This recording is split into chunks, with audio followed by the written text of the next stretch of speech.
കർക്കിടകം അഥവാ പുതിയൊരു രാമായണ മാസം വന്നിരിക്കുകയാണല്ലോ. കർക്കിടക മാസത്തിൽ രോഗങ്ങളെയൊക്കെ പ്രതിരോധിക്കാനായി കഴിക്കേണ്ട നല്ല ഔഷധ ഗുണമുള്ള ഒരു ഉലുവ കഞ്ഞിയുടെ റെസിപ്പി ആയിട്ടാണ് ഇന്ന് മൈൽസ് ആൻഡ് മോർ നിങ്ങളുടെ മുന്നിലേക്ക് എത്തിയിരിക്കുന്നത്. വീഡിയോയിലേക്ക് കടക്കുന്നതിന് മുൻപായിട്ട് ഈ ചാനൽ സബ്സ്ക്രൈബ് ചെയ്യാനും ലൈക്ക് അടിക്കാനും മറക്കല്ലേ. ഏകദേശം ഒരു ഗ്ലാസ് അരിക്ക് 2 ഗ്ലാസ് വെള്ളം എന്ന കണക്കിൽ ഫ്ലെയിം ഓണാക്കി കലത്തിൽ വെള്ളം തിളപ്പിക്കാൻ വയ്ക്കുക. മൺകലമായാൽ നല്ലത്, ഇല്ലെങ്കിൽ ഇതുപോലൊരു സ്റ്റീൽ കലം ആയാലും മതി. അതിനുശേഷം ഒരു ഗ്ലാസ് ഉണക്കലരി, ആശാളി, ഉലുവ എന്നിവ എടുക്കാം. ഈ ആശാളിയും ഉലുവയൊക്കെ നമ്മുടെ ചുറ്റുവട്ടത്തുള്ള ആയുർവേദ കടകളിലോ സൂപ്പർ മാർക്കറ്റുകളിലോ അല്ലെങ്കിൽ സാധാ കടകളിലോ വാങ്ങിക്കാൻ പറ്റുന്നതാണ്. ഞാനിവിടെ ഒരു ഗ്ലാസ് ഉണക്കലരിക്ക് 1/4 ഗ്ലാസ് ആശാളിയും കുറച്ച് 1/4 ഗ്ലാസ് ഉഴുന്നുമാണ് എടുത്തിരിക്കുന്നത്. അപ്പോൾ വെള്ളം തിളച്ച് വരുമ്പോഴത്തേക്കും നമുക്ക് ഈ ഉണക്കലരിയും ആശാളിയും ഉലുവയും നല്ലപോലെ കഴുകി വൃത്തിയാക്കി വെള്ളത്തിലേക്ക് ഇടാം.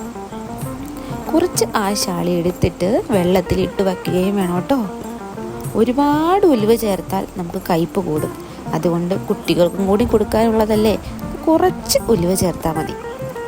നമ്മൾ വീഡിയോയുടെ തുടക്കത്തിൽ പറഞ്ഞ പോലെ ഈ ഉണക്കലരി അഥവാ ഒരു തവിട്ട് കളയാത്ത അരിയാണ്. അതുപോലെ ഉലുവയും ആശാളിയും ഒക്കെ നമ്മുടെ ശരീരത്തിൻ്റെ രോഗപ്രതിരോധ ശേഷി കൂട്ടാനും പ്രമേഹം, കൊളസ്ട്രോൾ കുറയ്ക്കാനും, മുലയൂട്ടുന്ന അമ്മമാർക്ക് പാല് വർദ്ധിക്കാനും, മുടി വളർച്ചയ്ക്കും ആർത്തവ പ്രശ്നങ്ങൾക്കും സന്ധിവാത ശ്വാസകോശ സംബന്ധമായ എല്ലാ അസുഖങ്ങൾ മാറാനും വളരെ ഫലപ്രദമായ ഒരു ഔഷധ കഞ്ഞിയാണിത്. കഞ്ഞി തിളച്ച് വരുമ്പോഴത്തേക്കും നമുക്ക് ഫ്ലെയിം കുറച്ചിട്ട് അടച്ചു വെച്ച് വേവിക്കണം.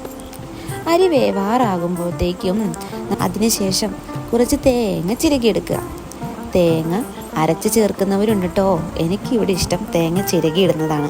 എന്താണെന്നോ, നമ്മൾ കഞ്ഞി കുടിക്കുമ്പോൾ ആ തേങ്ങ കടിക്കാൻ കിട്ടുന്നത് ഒരു പ്രത്യേക സ്വാദുണ്ട്. അത് നിങ്ങളൊന്ന് കഴിച്ചു നോക്കിയിട്ട് എന്നോട് ഷെയർ ചെയ്യണേ. നിങ്ങളുടെ ഇഷ്ടം പോലെ തേങ്ങ നിങ്ങൾ ചേർക്കുക. അതിനുശേഷം അരി വെന്ത് പാകമായി എന്ന് നോക്കുക. അരി വെന്തതിന് ശേഷം തീ ഓഫ് ചെയ്ത് കുറച്ച് നെയ്യ് ചേർക്കുക. നമ്മുടെ സ്വാദിഷ്ടമായ ഉലുവ കഞ്ഞി റെഡിയായി. നിങ്ങൾ നോക്കൂ, എത്ര പെട്ടെന്ന് നമ്മുടെ കഞ്ഞി റെഡിയായത്. ഇനി ഈ ഒരു കഞ്ഞി ബൗളിലേക്ക് പകർത്തി നമുക്കൊരു കുഞ്ഞ് പ്ലാവിലെ കുമ്പിളൊക്കെ ഉണ്ടാക്കി കോരി കുടിക്കുക. ആ കിട്ടുന്നൊരു ഫീല് നിങ്ങളെനിക്കൊന്ന് ഷെയർ ചെയ്യണേ. ഒരു 7 ദിവസം അടുപ്പിച്ച് കുടിച്ചതിന് ശേഷം എല്ലാവരും അവരവരുടെ അഭിപ്രായം ഒന്ന് പറയിക്കണേ. അപ്പോൾ നമ്മുടെ ഉലുവക്കഞ്ഞി ഇഷ്ടപ്പെട്ടു എന്ന് വിചാരിക്കുന്നു. വളരെ എളുപ്പത്തിലും സമയം തീരെ കുറഞ്ഞും നല്ല ഔഷധ ഗുണമുള്ള ഈ ഉലുവക്കഞ്ഞി നിങ്ങളുടെ ഫ്രണ്ട്സിനും ഫാമിലിക്കും ഷെയർ ചെയ്യുക. അതോടൊപ്പം ഞങ്ങളുടെ ഈ കൊച്ചു ചാനൽ സപ്പോർട്ട് ചെയ്യാനും മറക്കരുതേ. അപ്പോൾ നല്ലൊരു വീഡിയോയുമായിട്ട് അപ്പോൾ tata bye bye, see U.